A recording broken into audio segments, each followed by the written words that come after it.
নেত্রকোনায় pollinate পদ্ধতিতে বছরব্যাপী উচ্চ মূল্যের সবজি ও হলুদ রঙের তরমুজ আবাদ করে সাড়া ফেলেছেন এক কৃষক। আর এই নিয়ে বিস্তারিত জানিয়েছেন আমাদের সহকর্মী সোহান আহমেদ কাকুন।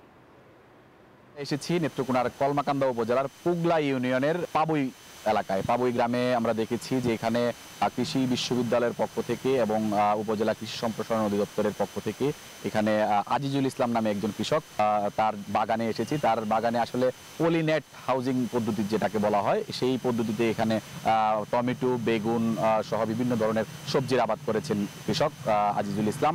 আমরা এর মধ্যে বিশেষভাবে দেখেছি যে এখানে পরীক্ষামূলকভাবে ইস্পাহানি একটি জাতের তরমুজ রয়েছে, সেই তরমুজটাও কিন্তু আবাদ করা হয়েছে। বান্ডেল থাকলে প্রতি সেনমানিতে টাকা বাঁচবে। বিকাশ সেনমানি বান্ডেল কিনে জিতুন প্রতি লেনদেনে। সেই তরমুজের পরীক্ষামূলক আবাদে কিন্তু তিনি সফলতা দেখছেন এবং পলিনেট হাউজিং পদ্ধতিতে যে টমেটোর আবাদ করেছেন, প্রায় ইতিমধ্যেই তিনি এই টমেটো হারভেস্টিং করেছেন দুবার। এতে করে তিনি বেশ লাভবান হয়েছেন। আমরা সরাসরি ওনার সাথেই কথা বলতে চাই। আজিজুল ইসলাম আসলে আমাকে জানাবেন যে এখানকার আসলে তিনি এই যে পদ্ধতিটি ব্যবহার করে কি পরিমাণ লাভ করলেন এবং ভবিষ্যৎ পরিকল্পনা কি। আমরা ওনার সাথে সরাসরি কথা বলতে চাই। আজিজুল ইসলাম ভাই, আপনি আসলে এই যে কৃষিতে কবে থেকে আসলে আসা? 23 সাল থেকে, 24-25।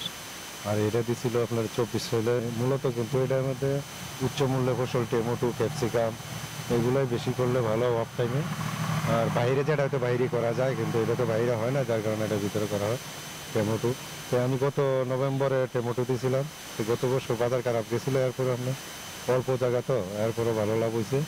তারপরে এই বছর আবার বৈশাখ মাসের দিকে দিছি, এখন শেষ পর্যায়ে। যে আজিজুল ইসলাম সাহেব, যিনি আসলে এই কৃষিতে একরকম তাক লাগানো অবস্থা যেটাকে বলা হয়, যে আসলে এই তরমুজ যে হলুদ রঙের তরমুজ, এটি আসলে এবারেই প্রথমবারের মতো এই এলাকাতে আবাদ করেছেন এবং আগামীতে তিনি বিভিন্ন ধরনের যে সবজির চারা রয়েছে, সেই চারাগুলো আসলে এই পলিনেট যে হাউজিং, সেই হাউজিংয়ে তিনি উৎপাদন করবেন এবং সেগুলো বিপণনের জন্য কিন্তু আসলে গ্রাহক পর্যায়ে যেন পৌঁছাতে পারেন সেই ব্যবস্থা রাখবেন। এই ছিল আমার কাছে নেত্রকোনার এই কলমাকান্দা থেকে।